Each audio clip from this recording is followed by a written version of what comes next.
इस कॉलेज को मैं दिखाऊंगा और ये जो कॉलेज है वो आपको शिक्षा व्यवस्था, छत्तीसगढ़ की शिक्षा व्यवस्था पर सोचने को मजबूर कर देगा।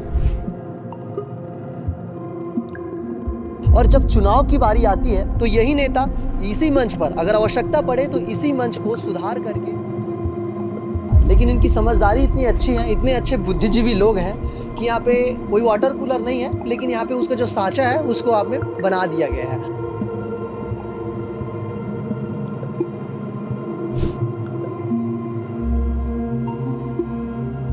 लैब टेक्नीशियन नहीं, लैब टेक्नीशियन चीज ही नहीं है ना, वाटर ही नहीं है। हम प्रैक्टिकल के लिए भी वॉशरूम से वाटर लेके आते हैं। हाँ सर, बिल्कुल बेसिक सुविधाएं नहीं है यहाँ पर। प्रैक्टिकल के लिए वॉशरूम से पानी लेके आते हैं। बिल्कुल सर। जब कोई बच्चा महाविद्यालय में एडमिशन लेता है तो वो सोचता है मुझे बहुत अच्छा शिक्षा मिलेगी, लेकिन ये भिलाई नगर विधानसभा का एकमात्र गवर्नमेंट कॉलेज है और इस विधानसभा के जो विधायक है वो देवेंद्र यादव जर्जर है। तो हमने हमारे 36 टीवी के माध्यम से इस कॉलेज से रूबरू कराने का आपको कोशिश की है। हम यहाँ के प्रबंधक, नमस्कार, आप मेरे आगे देख पा रहे होंगे मोहनलाल जैन शासकीय महाविद्यालय खुर्सीपार भिलाई। इस कॉलेज को मैं दिखाऊंगा और ये जो कॉलेज है वो आपको शिक्षा व्यवस्था, छत्तीसगढ़ की शिक्षा व्यवस्था पर सोचने को मजबूर कर देगा। जब कोई बच्चा महाविद्यालय में एडमिशन लेता है तो वो सोचता है मुझे बहुत अच्छा शिक्षा मिलेगी और बहुत अच्छा सीखने को मिलेगा, परिसर मिलेगा, खेलने कूदने के लिए ग्राउंड मिलेगा, लेकिन ये भिलाई नगर विधानसभा का एकमात्र गवर्नमेंट कॉलेज है और इस विधानसभा के जो विधायक है वो देवेंद्र यादव है। जी हाँ, और जब बताया गया, कमेंट्स आए, लोगों ने बताया कि ये जो कॉलेज की स्थिति बहुत ही ज़्यादा जर्जर है, तो हमने हमारे 36 टीवी के माध्यम से इस कॉलेज से रूबरू कराने का आपको कोशिश की है। हम यहाँ के प्रबंधक जो जन समिति के जो अध्यक्ष हैं उनसे भी बात करेंगे कि क्या कुछ पूरा जो स्कूल के बारे में जानकारी है, क्यों जो स्कूल को नया नहीं कर पा रहे हैं, क्यों जो स्कूल में सुधार नहीं हो पा रहा है। हमारे साथ जो है जन भागीदारी अध्यक्ष राजू जी हैं। महाविद्यालय का जो निरीक्षण किया तो वहाँ की स्थिति बहुत दयनीय है। जी। और बहुत गंभीर है। सोचने वाली बात है कि विद्यार्थियों के भविष्य के साथ एक प्रकार से खिलवाड़ किया जा रहा है। क्या कहना चाहेंगे इसके बारे में? देखिए, क्या है कि पहला क्वेश्चन मार्क ये है कि महाविद्यालय का जो ज़मीन है, जो महाविद्यालय को जितनी ज़मीन की ज़रूरत होती है पूरे खुर्सीपार क्षेत्र में उतना बड़ा ज़मीन नहीं है। तो इस संबंध में कंस्ट्रक्शन में दिक्कत आ रहा। बाकी राज्य शासन ने 2 करोड़ रुपए स्वीकृत कर दिए हैं महाविद्यालय के लिए और ज़मीन मिलते ही या फिर उतनी बड़ी ज़मीन दिखते ही इसका कंस्ट्रक्शन स्टार्ट कर सकते हैं। दूसरी बात, अभी जो मौजूदा स्थिति है इसे हम लोग कैसे सुधार सकते हैं, इसके लिए एक छोटा सा जो कार्यक्रम है मेरे माध्यम से, एक पहल खुर्सीपार कॉलेज के लिए, जिसमें हम लोग, चूँकि जनभागीदारी समिति का एक काम भी होता है कि जन समूह से और दानदाताओं से कॉलेज की आवश्यकताओं को पूरी कर सकें, जिसमें हम लोग जो है बेसिक कंप्यूटर्स हो गया, वाटर कूलर हो गया और साथ ही साथ आरओ हो गया, इसकी आवश्यकताएं हमें महसूस हुई। तो हम लोगों ने जन समूह के माध्यम से इस कार्यक्रम की शुरुआत की है, जिसका 12 तारीख को उद्घाटन हुआ है और माननीय हमारे मनीष पांडे जी ने इसका उद्घाटन किया है। और इसमें हमारे पूरे खुर्सीपार और भिलाई के बहुत अच्छे व्यक्ति जो इन सब चीज़ों में आगे रहते हैं, उनको हम लोगों ने ये इन सब चीज़ों से अवगत कराया और उन्होंने हमें आश्वासन दिया है कि हम आपकी आवश्यकताओं को जो है पूरी करेंगे। जिसमें क्या आवश्यकता है कुछ बताने का प्रयास कीजिए। जिसमें अभी बेसिक जो है BCA के लिए कंप्यूटर्स की आवश्यकता है और गर्मी आ रही है तो उसके लिए पानी की आवश्यकता है। तो पानी में हमें क्या है, पानी का तो प्रॉपर लाइन अप बना हुआ है, लेकिन वाटर कूलर और आरओ की आवश्यकता है, जिसमें हमने वहाँ के गणमान्य जो नागरिक हैं उनमें इंद्रजीत सिंह छोटू भैया, दया भैया, विनोद भैया, मनीष भैया और अतुल पर्वत और धीरज शुक्ला जी ना, इन दानदाताओं से हम लोगों ने संपर्क किया है। और साथ ही साथ हमारे यहाँ के जो क्षेत्र के पार्षदगण हैं उनसे भी हम लोगों ने अनुरोध किया है कि जन भागीदारी समिति में आप पार्षद निधि की कुछ राशि जो है दान स्वरूप दीजिए, ताकि महाविद्यालय के बच्चों के लिए उसका बहुत अच्छा उपयोग किया जा सके। अगर इस प्रकार की स्थिति चलती रही तो ये जो कॉलेज है वो बंद होने की स्थिति में आ जाएगा। जी हाँ, बिल्कुल बंद होने की स्थिति में आ जाएगा, क्योंकि हर साल जो छात्र संख्या वो कम होते जा रही है। साथ ही साथ बाजू में ऑडिटोरियम है, नगर निगम इसे संचालित करता है। अब इसे दिन में भी उपलब्ध करा दिया जा रहा है, तो दिन में उपलब्ध कराने से पूरी की पूरी शैक्षणिक व्यवस्था प्रभावित हो रही है। इस संबंध में मैंने जोन कमिश्नर आपका सुपेला नगर निगम आयुक्त और कलेक्टर महोदय से इस संबंध में पत्र प्रेषित किया है और कलेक्टर महोदय से मैंने स्वयं चर्चा की है। सर, महाविद्यालय की शैक्षणिक व्यवस्था पूरी तरह प्रभावित हो रही है। उन्होंने आश्वासन दिया है कि इस संबंध में हम उचित जो है जो भी हमसे बन सके वो करेंगे करके। और एक चीज़ थी कि इस आसपास के विद्यालय, आसपास से जो महाविद्यालय के आसपास जब बंद हो जाता है या कोई नहीं रहते तो असामाजिक तत्व यहाँ पे आते हैं, हुक्काबाजी करते हैं, नशा पानी, ये सब कुछ केंद्र बन चुका है। जी जी, अगर आप अभी देखेंगे तो अभी आपको असामाजिक तत्व देखने को मिल जाएंगे, है ना। महाविद्यालय जैसे एक शैक्षणिक संस्था के माध्यम से जो बच्चे पढ़कर बाहर निकलते हैं, प्रोफेसर्स बाहर निकलते हैं, ये सारे लोग असुरक्षित महसूस करते हैं। तो इस संबंध में मैंने थाना प्रभारी, एसपी, एसएसपी और आईजी को पत्र लिखा है और एसपी सर ने इस संबंध में तुरंत जो है थाना प्रभारी को आदेश दिया है कि वे तत्काल इसका निरीक्षण करें और समय समय पर पेट्रोलिंग करें करके। जी, यहाँ के जो जनप्रतिनिधि हैं कभी देखने के आए हैं, क्या स्थिति है, क्या सोच रहे बच्चे? अभी तक तो मेरे कार्यकाल में जनप्रतिनिधि तो कोई मुझे यहाँ तक संपर्क करते हुए नहीं मिला है, परंतु मैंने ही एक मुहिम चलाई है कि जनप्रतिनिधियों से भी हम लोग क्या करें, संपर्क करें और महाविद्यालय की जो आवश्यकता है उसकी पूर्ति कर सकें। साथ ही आप सामने देख रहे हैं कि जो रेती है, गिट्टी है, वो गिरा रहता है, इसमें पूरा का पूरा शैक्षणिक माहौल ख़राब हो रहा है। साथ ही साथ अभी खेल भी चालू होने वाला है, आज से ही चालू हुआ है खेल, वो भी पॉसिबल नहीं हो पाता है क्योंकि वहाँ पे ये सारी चीज़ें गिरे रहेंगी तो बच्चे खेलेंगे कैसे। और बाहरी अगर वाहन यहाँ कॉलेज में प्रवेश करेगा, कल को कोई दुर्घटना हो जाती है तो इसके लिए कौन जिम्मेदार होगा। मैंने प्रशासन को इस संबंध में अवगत कराया है, मैंने अपनी पूरी जिम्मेदारी निभाई है। आगे देखते हैं प्रशासन इस संबंध में क्या कार्रवाई करता है। जी, एक बात और कहना चाहूँगा, मैं अभी महाविद्यालय के परिसर में हूँ और आप देख सकते हैं कि यहाँ पे कुछ बच्चे बैडमिंटन खेल रहे थे और सामने मैं आपको कैमरामैन से कहूँगा ये सांस्कृतिक मंच है, लेकिन अभी यहाँ पे कुछ नहीं हो रहा है करके ये बहुत जर्जर पड़ा हुआ है। लेकिन जैसे ही किसी भी कोई नेता आए या कोई मंत्री आए तो इस कॉलेज को इस प्रकार बना दिया जाएगा, इस प्रकार से अच्छा कर दिया जाएगा ताकि ये जो कॉलेज इस तरह का है ही नहीं। इस प्रकार के जब नेता मंत्री जब आते हैं कहीं पर तो उसके जगह का सुधार हो जाता है। लेकिन यह इस महाविद्यालय में अभी तक ना कोई जनप्रतिनिधि आए हैं, ना कोई ऐसा व्यक्ति आया है जो इस सुधार की जिम्मेदारी लेता है। और जब चुनाव की बारी आती है तो यही नेता इसी मंच पर अगर आवश्यकता पड़े तो इसी मंच को सुधार करके चुनाव के लिए वोट मांगने के लिए इसको भी सुधार करवा देंगे। लेकिन जब अभी चुनाव का समय है ही नहीं, जब नेताओं के काम का समय है ही नहीं, तब जो है इस महाविद्यालय की इस तरह से दुर्दशा देखी जा रही है। हमने जो है पहला पक्ष दिखाया है और तस्वीरें ऐसी दिखाएंगे आपको, यहाँ की इमारतें के बारे में दिखाएंगे, यहाँ के जो सामने का जो दृश्य है, कैसे वहाँ पे पार्किंग स्थल जो गटर बना, वहाँ का जो पार्किंग स्थल है वो पूरा गटर बन चुका है, उनसे भी जो है रूबरू करवाएंगे। आप देख सकते हैं कि ये है सांस्कृतिक मंच। अब ये किस प्रकार से आपको सांस्कृतिक मंच लग रहा है, यहीं पे प्रार्थनाएं होती है, यहाँ पर स्टूडेंट खड़े होते हैं और यहीं से यहाँ की जो प्रिंसिपल है वो बच्चों को आश्वासन देती है, या यहीं पे बोल सकते हो राष्ट्रगान होता है 15 अगस्त 26 जनवरी में। लेकिन इसकी दुर्दशा बहुत ही ज़्यादा ख़राब है, इसकी स्थिति बहुत ही ज़्यादा ख़राब है। और हम दूसरा जो पक्ष है, दूसरी तस्वीर है वो आपको दिखाने का प्रयास करते हैं। आइए चलिए। एक चीज़ और देखिए, इसको वाटर कूलर रखने के लिए बुलाया गया था, लेकिन इनकी समझदारी इतनी अच्छी है, इतने अच्छे बुद्धिजीवी लोग हैं कि यहाँ पे कोई वाटर कूलर नहीं है, लेकिन यहाँ पे उसका जो सांचा है उसको आप में बना दिया गया है और नीचे से वाटर भी गिर रहा है, मतलब ऑनलाइन सुविधा मिल रही है। आप विश्वास नहीं करोगे, आप सोच रहे होंगे कि किस प्रकार का दृश्य है, हमको देखना पड़ रहा है, लेकिन हमको भी बनाते हुए विश्वास नहीं हो रहा है कि शिक्षा के मंदिर में कुछ इस प्रकार की दशा हो सकती है। और भी जानने का प्रयास करेंगे, कॉलेज के अंदर जाएंगे। कॉलेज के अंदर जो दीवारें जर्जर पड़ी है, जो इमारतें जो कि 5 स्टार इमारतें बोल सकते हैं, उनको भी आपको दिखाएंगे, तो आप इस वीडियो में बने रहिए। और ये महाविद्यालय के विद्यार्थी हैं जो पढ़ने के लिए आते हैं और आज इनका स्पोर्ट डे था, इनसे जानेंगे कि क्या कुछ परेशानियाँ होती हैं इस कॉलेज में। जी, सबसे पहले आपका नाम बताइए। मेरा नाम पी रम्या है जी, और मैं बीए फर्स्ट सेम की हूँ। जी, स्थान कहाँ पे रहती हैं? हाँ। यही राम मंदिर के पास कुर्सी पर। ये जो कॉलेज की जो स्थिति है, दयनीय स्थिति, यहाँ पर कौन कौन सी सुविधाएं आपको मिलती नहीं है, क्या बोलना चाहेंगे इस पर आप? क्योंकि मैं बीए की हूँ तो मुझे जो भी है वो हो जाता है। मतलब क्या परेशानियों का सामना करना पड़ रहा है इसका? पानी की ज़्यादा होती है। पीने का पानी? हाँ, और वॉशरूम की भी। वॉशरूम का। हाँ। तो आप देख सकते हैं कि इस महाविद्यालय में जो सबसे बहुत ज़रूरी चीज़ होती है पेयजल की व्यवस्था और वॉशरूम, यहाँ तक जो है बेसिक सुविधाएं भी इस कॉलेज को नहीं दी गई है, इस कॉलेज में नहीं है। और भी बहुत सारे स्टूडेंट हमारे साथ में हैं। भाई है, क्या नाम है भाई आपका? ओम प्रकाश साहू। ओम प्रकाश साहू। कौन सी क्लास में हैं आप? मैं एमएससी थर्ड सेम से।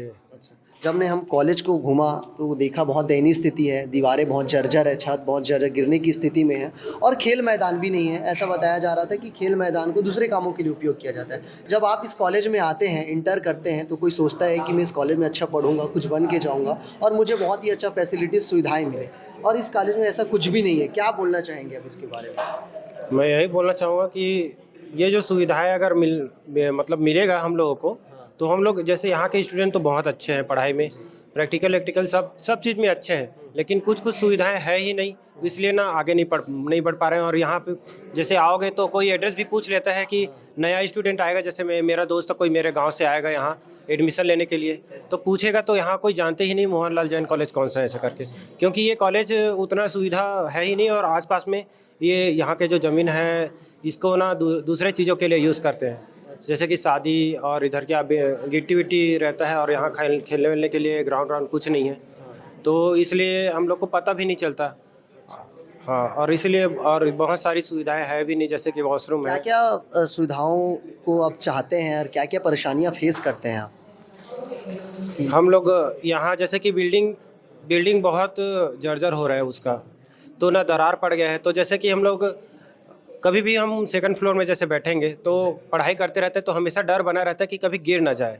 और जैसे बारिश का दिन है, बारिश के दिनों में तो हमेशा पानी टिपकते रहता है किताब में, तो हम लोग ठीक से पढ़ भी नहीं पाते हैं।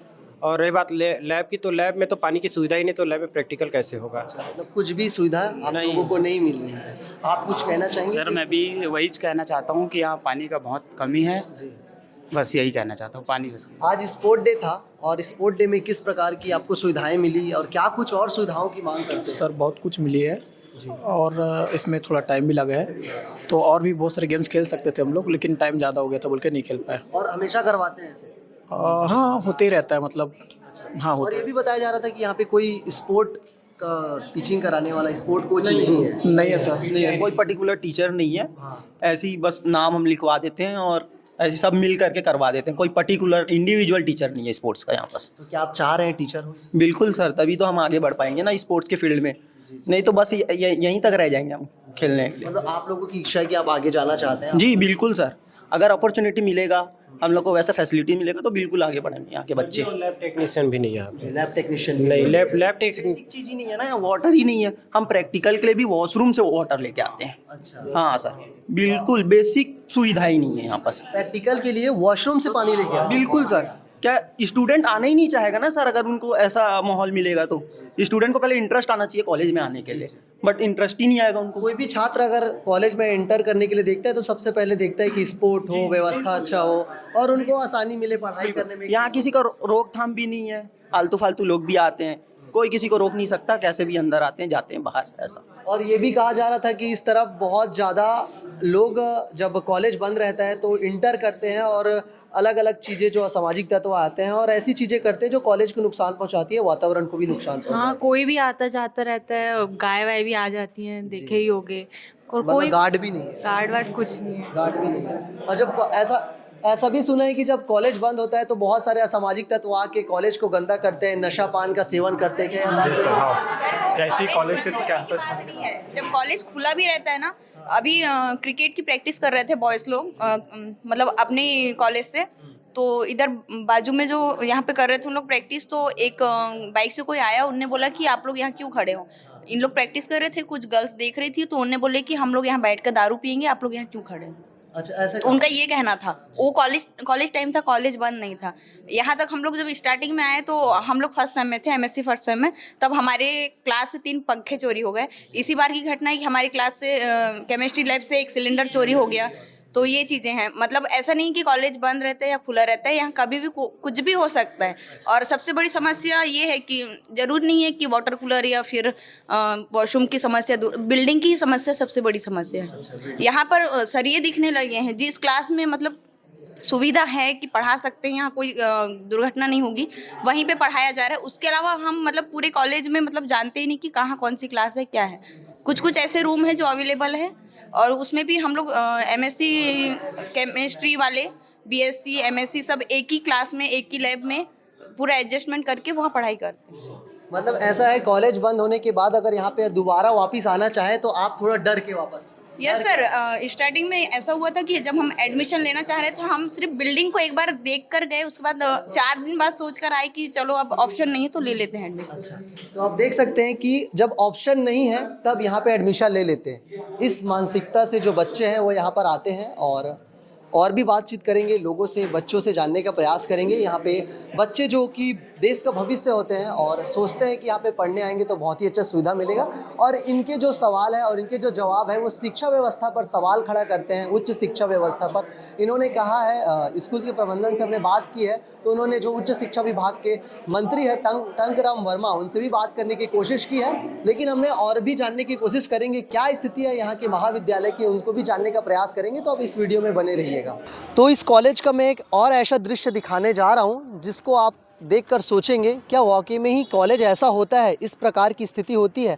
आप देख सकते हैं कि जो कॉलेज है, कॉलेज के सामने में गटर है और जो गटर का जो पानी है वो बाहर आ रहा है और ये थोड़ा थोड़ा बदबू देने भी लग गया है, और ये जो गटर का पानी है पूरा कॉलेज के परिसर में बह चुका है और बहुत ही ज़्यादा यहाँ पे गंदी स्थिति है। यहाँ पे कुछ समय पहले यहाँ पे बच्चे जो है यहाँ पे स्पोर्ट खेल रहे थे, जब हमने उनसे बात की तो उन्होंने कहा कि हमारे पास स्पोर्ट ग्राउंड नहीं है, और इतना बड़ा आप जो ऑडिटोरियम देख रहे हो, मैदान देख रहे हैं, तो ये जो मैदान है वो नगर निगम द्वारा सार्वजनिक कार्यक्रमों के लिए लोगों को दे दिया जाता है।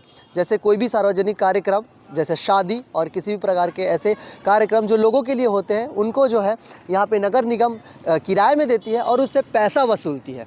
इस प्रकार की जो स्थिति है इस कॉलेज की देखी जा रही है और देखी गई है। हमने जब छात्रों से बात की तो उन्होंने कहा कि जो एरिया है वो 4-5 बजे, दिन के 4-5 बजे, आप सोच सकते हैं दिन के 4-5 बजे शाम होती है, लेकिन हमने जब बात की तो उन्होंने कहा कि सब लोग एक साथ निकलते हैं। जब एक साथ क्यों निकलते हैं? क्योंकि उनको डर रहता है कि कुछ हो ना जाए। तो इस प्रकार की जो डर है उनके दिमाग में बैठ चुका है कि जब हम अकेले जाएंगे इस क्षेत्र से तो हमको कुछ हो जाएगा। ऐसी मानसिकता जो है इस प्रकार के लोगों की बन गई है, और ये एक शिक्षा व्यवस्था पर शासन, और ये एक शासन पर जो है शिक्षा व्यवस्था पर एक तंज कसता है, और ये दिखाता है, सरासर आईना दिखाता है उच्च शिक्षा विभाग को कि छत्तीसगढ़ राज्य में शिक्षा का स्तर किस प्रकार है। और हम भी जानने की कोशिश करेंगे, पूरा कॉलेज का जो निरीक्षण है आपको करवाएंगे। आप इस वीडियो में बने रहिएगा। ये कॉलेज की बिल्डिंग है और ये कॉलेज की बिल्डिंग इतनी जर्जर है कि हमको बनाते हुए भी डर महसूस हो रहा है। आप देख पा रहे हैं ऊपर जो है पूरे राड दिखाई दे रहे हैं, और आप मानेंगे नहीं इसके नीचे कक्षाएं लगती हैं और जो यहाँ के शिक्षक हैं बच्चों को पढ़ाते हैं। जब हमने बच्चों से बात की तो उन्होंने कहा कि यहाँ पे हमको पढ़ने में बहुत डर लगता है, बारिश होती है तो हम लोग डरते डरते पढ़ते हैं। इस प्रकार के वाक्य और इस प्रकार के जो शब्द हैं वो बच्चों के थे। आप देख सकते हैं कि शिक्षा ग्रहण करने में बच्चों को किस प्रकार की डर का सामना करना पड़ रहा है। ये जो पूरी बिल्डिंग है वो पूरी जर्जर पड़ चुकी है। सामने पुरुष प्रसाधन है, और हमने बात की जब लड़कों से तो उन्होंने कहा कि लैब के पानी के लिए उनको शौचालय के पानी का उपयोग करना पड़ता है। अब इससे बुरी स्थिति किसी भी विद्यार्थी के लिए क्या हो सकती है जब कोई शैक्षणिक कार्य करने के लिए उनको शौचालय से पानी ले जाना पड़े। हमने जो पूरी रिपोर्ट है पूरी आपको दिखाई है, और ये जो पूरी जो कॉलेज इसलिए नहीं दिखाई है क्योंकि सब वीडियो देख के छोड़ दे। ये जो पूरी खबर है वो शिक्षा व्यवस्था पर सवाल खड़े करती है। एक तरफ जो हमारे नेता उच्च शिक्षा विभाग के जो मंत्री हैं वो भाषण देते हैं, बोलते हैं कि हमारी शिक्षा व्यवस्था बहुत ही अच्छी हो रही है, बहुत ही सुदृढ़ हो रही है और बहुत ही मजबूत हो रही है। दूसरी तरफ ज़मीनी हकीकत कुछ और बयां करती है। बच्चे हैं बहुत परेशान हैं। हमने बातचीत करने की कोशिश की कि बाहर क्षेत्र से आते हैं, खेलना चाहते हैं। यही बच्चे एक दिन जाकर इस समाज का, इस देश का नाम रोशन करेंगे। जब इन्हीं बच्चों के पैर में हम बेड़ियां बांध देंगे, अपने स्वार्थ के लिए, अपने कार्यों की जिम्मेदारी से हटते हुए इस प्रकार का कार्य करेंगे, तो सरासर जो है हम उनके भविष्य से खिलवाड़ कर रहे हैं। और जब अपने काम की बारी आती है, जब वोट मांगने की बारी आती है, तो यही जर्जर कॉलेज उनके लिए वोट बैंक बन जाता है। इसी कॉलेज में आकर वो युवाओं को भाषण देते हैं और इसी कॉलेज में आकर इस कॉलेज में की गई कार्यों का बच्चों को लालच देने का प्रयास करते हैं। कुछ मीडिया के सामने अक्सर बच्चे डरते हैं, लेकिन वो बच्चों ने बहुत ही साहस दिखाया हमारे सामने बोलकर। इस पूरे कॉलेज के बारे में आपकी क्या राय है? और छत्तीसगढ़ में जिस प्रकार से शिक्षा व्यवस्था, यही नहीं, छत्तीसगढ़ में बहुत सारे कॉलेज हैं जो इस स्थिति से गुजर रहे हैं। अगर आपके आसपास भी इस प्रकार के कॉलेज, स्कूल है तो हमें कमेंट सेक्शन में ज़रूर बताइए और हम वहाँ भी आएंगे और हमारे चैनल के माध्यम से और मीडिया की आवाज़ के माध्यम से उनको उन सभी नेताओं तक ले जाने का प्रयास करेंगे। एक और दृश्य इस कॉलेज का दिखाता हूँ। जब हमने यहाँ के आया से बात किया, काम करने वाली से, उन्होंने बताया कि ये जो शौचालय है अभी तो पोछा मार के रखे हैं। हम आपको पूरा दृश्य दिखा रहे हैं। इस क्षेत्र में, इस जगह में जो वहाँ पे दिख रहा होगा वो पूरा भर जाता है, वहाँ से पानी नहीं जाता है। जब बच्चे यहाँ पे शौच करते हैं तो ये जो शौच है वो पूरा गंदा पानी है, वो पूरा बाहर आ जाता है और स्मेल देता है, बदबू मारता है, जिससे लोग हैं, जिससे बच्चे हैं वो बाथरूम नहीं आते और कहीं भी कॉलेज के अन्य क्षेत्रों में वो शौच करते हैं। ये वीडियो कैसी लगी कमेंट्स में ज़रूर बताइए और ऐसी खबरों के लिए हमारे साथ बने रहिए। धन्यवाद।